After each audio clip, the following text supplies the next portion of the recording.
7 दिसंबर 1941 ये इतिहास का वो आखिरी दिन था जिसके बाद दुनिया का नक्शा हमेशा हमेशा के लिए बदलने जा रहा था।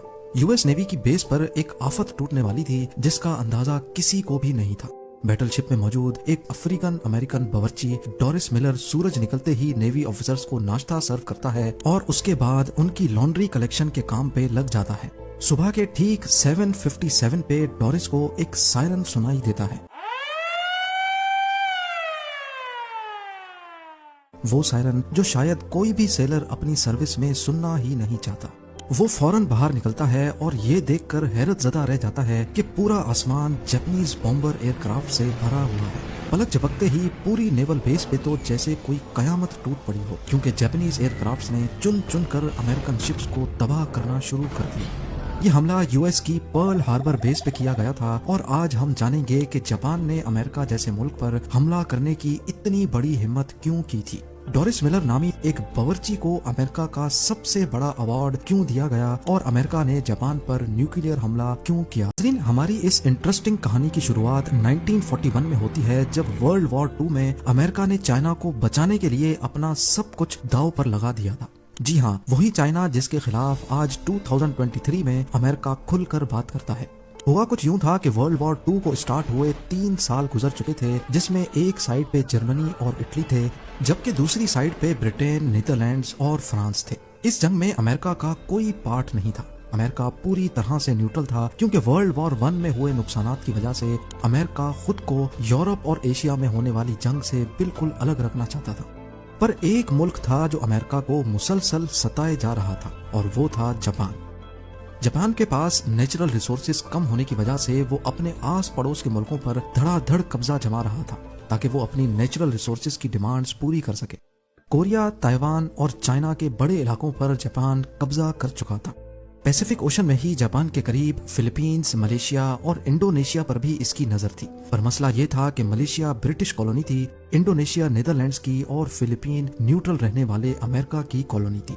इन कंट्रीज को जापान का दूसरे मुल्कों पर कब्जा करना बिल्कुल भी ठीक नहीं लग रहा था, क्योंकि जापान के पीछे असल में हिटलर का हाथ था और हिटलर ब्रिटेन और अमेरिका का दुश्मन था। जापान की ये हरकतें देखकर जुलाई 1941 में अमेरिका ने जापान को ऑयल देना बंद कर दिया। जापान के पास खुद का ऑयल नहीं था, बल्कि उसकी डिमांड का 80% ऑयल वो अमेरिका से ही इम्पोर्ट करता था। अमेरिका ने उसके सामने ये कंडीशन रखी कि पहले उसको चाइना में अपना कब्जा छोड़ना पड़ेगा, फिर जाकर उसको ऑयल दिया जाएगा। जापान के लिए ये एक बहुत ही मुश्किल फैसला था। एक तरफ अगर वो चाइना से अपना कब्जा छोड़ देता तो पूरी दुनिया समझती कि इसने हिटलर की सपोर्ट के बावजूद अमेरिका के सामने अपने घुटने टेक दिए हैं। दूसरी तरफ ऑयल था जिसके बगैर जापान का होल्ड वैसे ही कमजोर पड़ जाना था।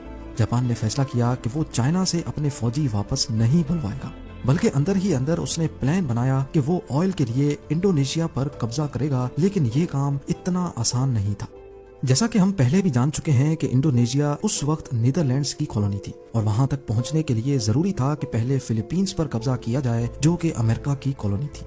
जापान को अच्छी तरह मालूम था कि अगर उसने फिलीपींस पर हमला किया तो उसकी जवाबी कार्रवाई पैसिफिक ओशन में ही मौजूद American naval base Pearl Harbor से की जाएगी।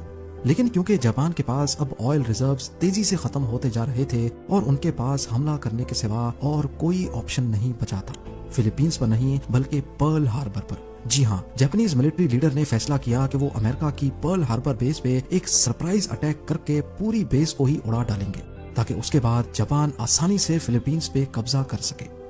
जापान अब चुपके से पर्ल हार्बर पर अटैक करने की तैयारी में लग चुका था। उसने अपनी फ्लीट तैयार करना शुरू कर दी, जिसमें 2 बैटलशिप्स, 39 सबमरीन्स, 30 डिस्ट्रॉयर्स और हैरत अंगेज तौर पे 414 बॉम्बर एयरक्राफ्ट थे।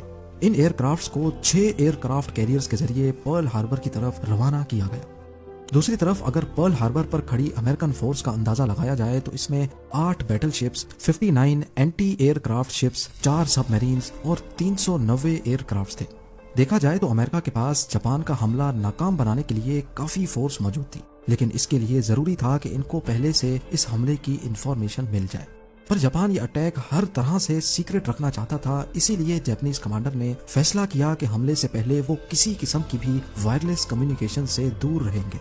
जापान से निकलने वाली फोर्स करीब 8000 किलोमीटर का फासला तय करके अब पर्ल हार्बर से सिर्फ 370 किलोमीटर दूर थी। और यही वो पॉइंट था जहां से एयरक्राफ्ट्स को हमला करने के लिए टेक ऑफ करवाया गया। ये वर्ल्ड वॉर 2 का सबसे बड़ा हमला होने वाला था जिसमें अमेरिका अभी तक शामिल ही नहीं था। 7 दिसंबर 1941 की सुबह को 7:57 पे 350 जापानीज एयरक्राफ्ट्स ने पर्ल हार्बर पे 2 अलग अलग ग्रुप्स में धावा बोल दी। अमेरिकन जो इस हमले से बिल्कुल लाइल्म थे, उन पर तो जैसे कयामत ही टूट पड़ी थी। जापानीज एयरक्राफ्ट्स के पहले ग्रुप ने गोलों की बारिश कर दी थी।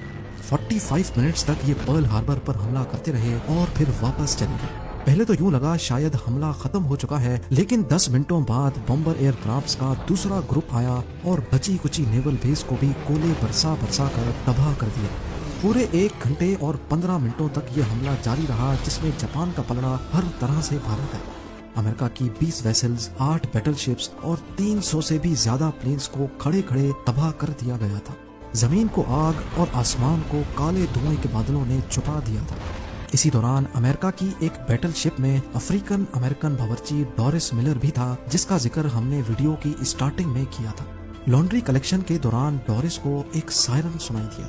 ये खौफनाक सायरन सुनकर जब तक वो बाहर आता, एक जापानीज टॉर्पेडो मिसाइल उनकी शिप पर आ लगा, जिसमें शिप कैप्टन समेत बहुत ऑफिसर्स जख्मी हो गए। डोरिस ने अकेले जख्मियों को सेफ जगह पे शिफ्ट किया और फिर एंटी एयरक्राफ्ट मशीन गन पे जाकर खुद जापानीज एयरक्राफ्ट पर पलट कर वार किया। उसने बगैर ट्रेनिंग के टोटल 6 जापानीज तैयारे मार गिराए थे, जबकि इस हमले में जापान ने टोटल 29 एयरक्राफ्ट्स खोए थे। डोरिस मिलर पहला अफ्रीकन अमेरिकन था जिसको बाद में नेवी क्रॉस दिया गया। ये अवार्ड यूएस नेवी का सबसे बड़ा, जबकि यूनाइटेड स्टेट्स में मेडल ऑफ ऑनर के बाद दूसरा बड़ा अवार्ड है। 1 घंटे 15 मिनट हमला आवर होने के बाद जापानीज एयरक्राफ्ट तो वापस चले गए, लेकिन वो अब अमेरिका को भी वर्ल्ड वॉर 2 में धकेल चुके थे। वही अमेरिका जो इस हमले से पहले वर्ल्ड वॉर 2 में शामिल ही नहीं था। अमेरिका ने पर्ल हार्बर पर हमले के अगले ही दिन जापान को सबक सिखाने का फैसला कर दिया और उनके खिलाफ खुली जंग का ऐलान भी कर दिया। अगले 3 महीनों तक अमेरिका अपनी नेवल बेस को वापस रीस्टोर करने में लगा रहा। खुशकिस्मती से कई शिप्स शैलो वाटर में डूबी थीं जो रिपेयर के काबिल भी थी। 4 महीनों के बाद अमेरिका ने जापान पर वैसे ही हमला किया जैसे उन्होंने पर्ल हार्बर पे किया था। जी हाँ, अप्रैल 1942 में अमेरिका ने जापान के कैपिटल टोक्यो पर बमों की बरसात कर दी। ये अमेरिका का वर्ल्ड वॉर 2 में किया जाने वाला पहला हमला तो था, लेकिन इसके बाद अमेरिका ने बस नहीं की। अगले 4 सालों तक जापान और अमेरिका की शदीद लड़ाई चलती रही, जिसमें अब अमेरिका का पलड़ा भारी था। जापान इस जंग में बहुत कमजोर हो चुका था, लेकिन वो किसी सूरत हार नहीं मान रहा था, अमेरिकन के सामने सरेंडर नहीं कर रहा था। आखिरकार अगस्त 1945 में अमेरिका ने जापान के खिलाफ अपना आखिरी कार्ड इस्तेमाल कर ही डाला। 6 अगस्त 1945 को सुबह के 8 बजे जापान के हिरोशिमा शहर के ऊपर एक Boeing B-29 super fortress aircraft देखा गया। इस जहाज ने 4400 केजी वजनी लिटिल बॉय नामी बॉम्ब हिरोशिमा के ऊपर गिरा डाला। एग्जैक्टली 43 सेकंड्स के बाद एक जोरदार धमाका हुआ और सब कुछ वाइट हो गया। उसके बाद एक फायरबॉल जमीन से आसमान की तरफ गया, जिसने जमीन का टेम्परेचर 5000 डिग्री सेल्सियस तक पहुंचा दिया। ये हिस्ट्री का पहला न्यूक्लियर अटैक था, जिसने सिर्फ एक चुटकी में ही पूरे हिरोशिमा पर 80% से भी ज्यादा बिल्डिंग्स को मिट्टी का ढेर बना दिया। जापानीज मिलिट्री लीडर्स के तो जैसे पैरों तले जमीन ही खिसक गई थी। अभी वो कुछ और समझते कि 3 दिनों के बाद 9 अगस्त को अमेरिका ने जापान के शहर नागासाकी पर भी न्यूक्लियर बॉम्ब गिरा दिया। ये मार्क 3 बॉम्ब था, जिसका कोड नेम फैट मैन रखा गया था। 4670 केजी वजनी इस बॉम्ब ने गिरते ही पूरे शहर को सफाए हस्ती से ही मिटा डाला। ये वो 2 न्यूक्लियर बॉम्ब्स थे जो इंसानों पर इस्तेमाल होने वाले पहले और आखिरी बॉम्ब्स थे। एक अंदाजे के मुताबिक हिरोशिमा और नागासाकी के हमलों में 2,60,000 के करीब लोग मारे गए। इस हमले के अगले ही हफ्ते जापान ने अमेरिका के सामने सरेंडर कर लिया और इसके साथ ही वर्ल्ड वॉर 2 भी अपने अंजाम को पहुंची।